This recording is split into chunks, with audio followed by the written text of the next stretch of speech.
মাসে তো লক্ষ্মী ভান্ডারের টাকা 1 টাকাও ঢোকেনি। কালকে কিস্তি আছে, কিস্তিটা কি করে দেবো সেটাই তো আমার চিন্তা হচ্ছে গো। ভালো করে চেক করে দেখলে? সার্ভার ডাউন ফাউন ছিল না তো? ফিঙ্গার ঠিকঠাক লিখছিল তো? অ্যাকাউন্টটা খুলে চেক করে দেখলো? হ্যাঁ গো, সব চেক করে দেখলো, টাকা ঢোকেনি। যদি লক্ষ্মী ভান্ডারের টাকাটা না পাই তাহলে কিস্তি দেবো কি করি গো? কি আর করবো বল, সব কপালের দোষ।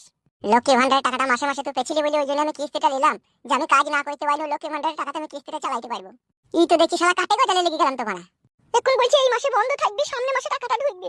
নতুন একটা কি অন্নপূর্ণা ভান্ডার নাকি চালু করেছে, তাতেই টাকাটা দিবে বলছে। সেখানে লক্ষ্মী ভান্ডার টাকা ঢুকবে না, সেখানে দেখবি বিধবা ভান্ডার টাকা ঢুকবে। শালা যদি কিস্তি না দিতে পারি, শালা কালকে কিস্তি সার এসে জামার কলার ধরে 10-এর সামনে টাইমতে টাইমতে লিয়ে যাবে, কি আমার ভালো লাগে রে। তোমাকে আগেই বললাম তুমি চিন্তা ভাবনা করে কিস্তিটা লাও, তুমি বললা যে লাও লাও।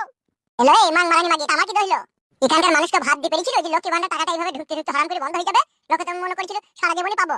এখন লক্ষ্মী ভান্ডার ভুলে যাও, 2-4 দিন কাজ মাজ করো গা।